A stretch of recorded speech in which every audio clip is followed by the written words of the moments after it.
금융계 검찰 하면 바로 금융감독원이죠. 그런데 금융감독원 최종 면접에 3번이나 올랐다가 3번 모두 고배를 마신 응시자가 있습니다. 그 응시자는요, 내 노력이 부족했거니 하고 살아왔습니다. 그런데 알고 보니 마지막 3번째 시험에서는 자신이 2위로 면접에 올라갔음에도 불구하고 부정특혜 응시생 때문에 낙방을 했던 겁니다. 이 사실은 지난 9월 금감원 감사 결과 드러난 겁니다. 그런데 부정청탁은 사실인데도 본인이 구제받을 길은 없다는 걸 알게 됩니다. 결국 금감원을 상대로 오늘 피해보상 소송에 나서기로 결심을 했답니다. 직접 만나보죠. 익명으로 연결을 해보겠습니다. 안녕하세요. 나와 계십니까? 예, 안녕하세요. 예. 금감원 시험을 3번이나 보셨어요? 예. 2012년, 예. 2014년, 그리고 15년 이렇게 3번 응시했습니다. 그런데 3번 다 최종까지 가셨어요? 예, 맞습니다.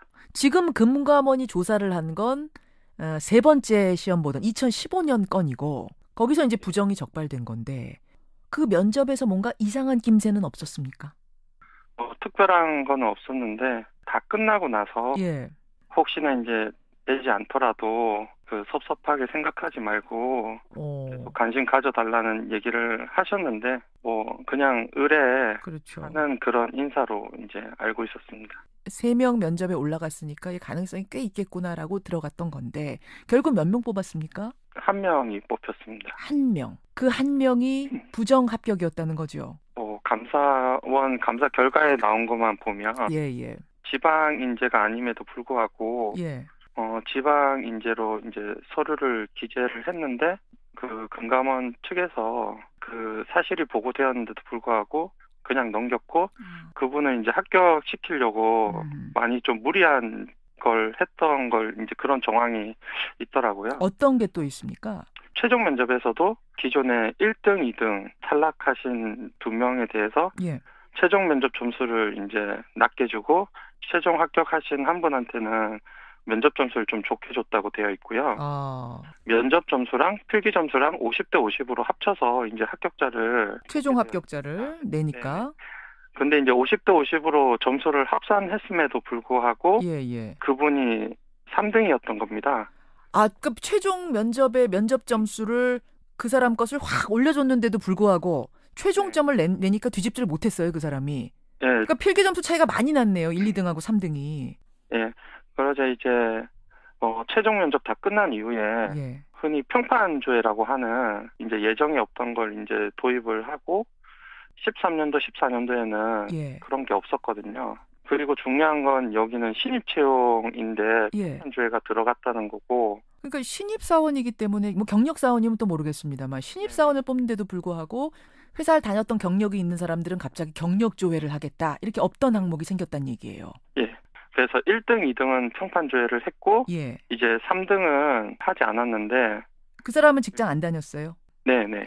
평판 조회도 1등, 2등을 불합격 시켰는데 우선 이제 저 같은 경우는 증권사 재직 당시에 단기로 이제 퇴사를 하게 된 거는 영업 실적 스트레스 때문인 것으로 보이고 그리고 어떤 지점장 말에 의하면 대인 관계는 좋았다고 되어 있다. 그렇게 이제 전문이 되어 있는데 저는 이제 그 뒤에 거 대인 관계가 좋았다는 부분은 또 삭제를 하고 실적 압박으로 단기 조기 퇴사를 했다 그 부분만 남겨두고 그걸 구실로 저를 떨어뜨렸거든요. 그때는 그거 아셨어요? 그렇게 해서 점수가 뒤집어졌다는 거? 그때는 전혀 몰랐고 그렇죠. 이번에는 많이 노력하고 열심히 했는데 실력이 좀 부족했다고 생각이 들어요. 내가 부족했구나. 네. 왜냐하면 금감원 3번을 지원한 이유는 정말 공정하게 뽑는다는 그런 믿음이 있었기 때문에 그렇죠. 3번이나 지원을 했었던 거거든요. 그냥 항상 저는 주변에 제가 좀 부족했던 것 같다. 그렇게 생각을 했기 때문에 제가 공부를 좀 더하면 될 것 같다. 이렇게 생각을 했었지. 그런 부분은 전혀 상상도 못해요. 네. 이 소식을 듣고 나서 어떠셨어요? 결국은 그때 1명을 뽑았는데 그냥 그 1명을 뽑기 위해서 나머지는 정말 다 들러리 선 거 아닌가. 마지막으로 진짜 최선을 다해보고 싶어서 이제 가족들도 이제 어려운 결정을 좀 내려준 측면이 있는데 많이 미안한 감이 있었습니다. 결국 내가 아무리 노력해도 안 될 거였는데. 안 될 거였는데. 제가 그렇게 한 거니까. 일단 저는 궁금한 게 예. 부정 입사가 있었던 게 지금 팩트로, 감사원 팩트로 확인이 됐으면 어떻게 그 합격자는 계속 다니고 억울하게 불합격한 사람은 구제가 안 되고 왜 이렇습니까? 제가 이렇게 나서게 된 이유 중에 하나가 뭐 신문 기사든 뭐 감사원 감사 결과든 다 뒤져봤는데 피해자 구제에 대해서 검토를 하겠다는 것조차 그 문구를 하나도 발견할 수 없었거든요. 그럼 그 부정 합격자는 지금도 계속 떵떵거리면서 다니는 거예요, 금감원에? 아직까지는 계속 다니는 걸로 알고 있고요. 그렇군요. 그래서 결국은 오늘 소장을 접수하신다고 제가 들었습니다.